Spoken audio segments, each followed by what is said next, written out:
Hi everyone, every two and every three, it's me, Daragang Magayon. Huwag ka nang kumontra, welcome again to my mini vlog.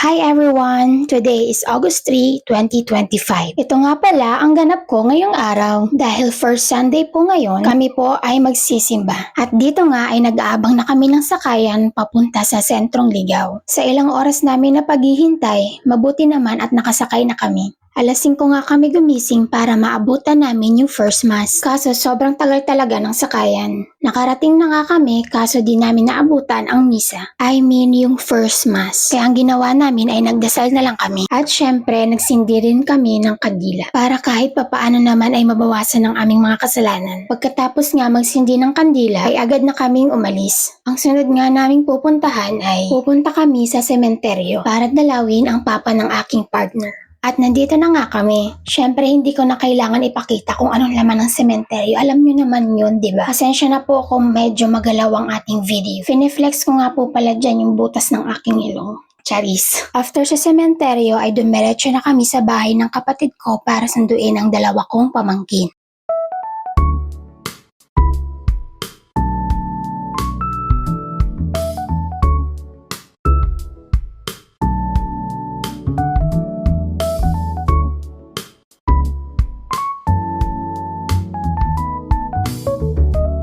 Hanggang dito na lang po. Thank you for watching.